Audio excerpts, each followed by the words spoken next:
Well, good morning, everyone. Take your Bibles to Ephesians chapter number 6 so we can do our Sunday morning recap.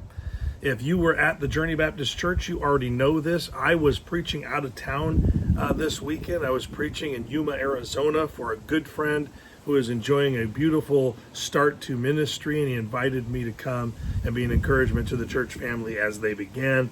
It was a beautiful day in Yuma. What a wonderful church family, and I am praying and wishing them the very best. In Ephesians chapter number 6 is where I took the church family.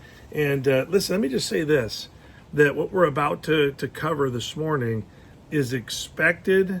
It's what we're equipped for, and it is necessary. It's essential that it's critical that we put on the full armor of God so that we can stand in this evil age that we live in. And so let me read, I'm going to read probably verses 10 through 13, but you might want to read the whole thing for the full armor. But verse number 10 says, "Finally, my brethren, be strong in the Lord and the power of his might. Put on the whole armor of God," not put on your favorite pieces, put on the whole armor of God, that ye may be able to stand against the wiles of the devil. Listen to this. "For we wrestle not against flesh and blood, but against principalities, against powers, against the rulers of the darkness of this world, against spiritual wickedness in high places." Did you notice this? We don't battle against flesh and blood. That's the crazy thing about our enemy. He is such a liar. He is such a deceiver. He gets us to believe that our enemy is people, that fighting each other is what we're supposed to do.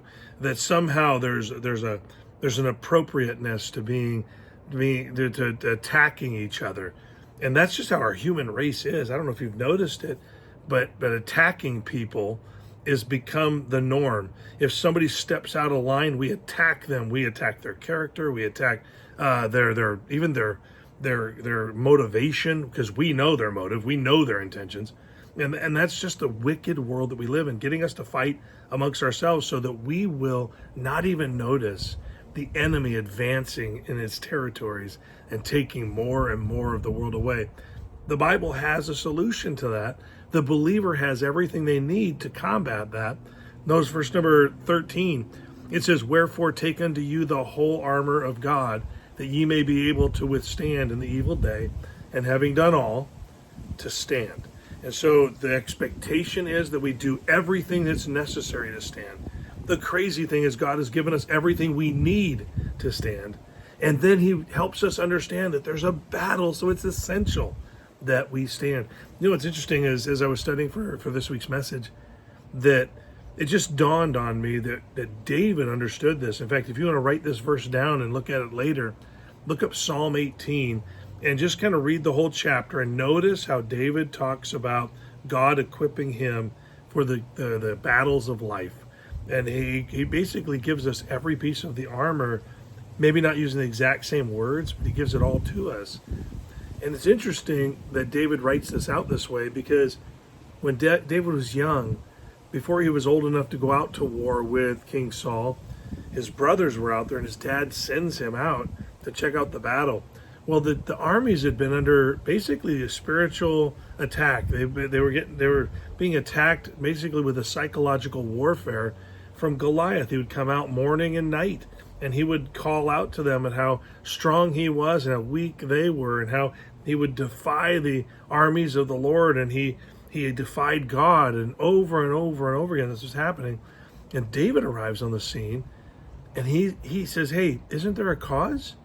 Let's get this guy." And he goes out that day, before the enemy even had a chance to attack him. He stood against it. And then he goes out and he does the battle. He doesn't take Saul's armor that Saul tried to get him to wear. He goes out with the same armor he was wearing out watching the sheep when the lion and the bear attacked, just his normal everyday shepherd clothes and his sling and his stones. And he goes out and fights Goliath and wins. How? Armed in the armor, the spiritual armor of the Lord, where he's confident, he's steady, he's sure, he's saved, he's in right relationship with God, he's living the right way. See, that's what we need as believers. We need to learn how to trust the Lord, that he actually is holy and right. And even if we don't like his plans, we must yield to the reality that he knows better, and we need to give him our full and undivided attention. Listen, it's expected, we're equipped, it's necessary. Put on the full armor of God so that we can stand. Have a great start to your week.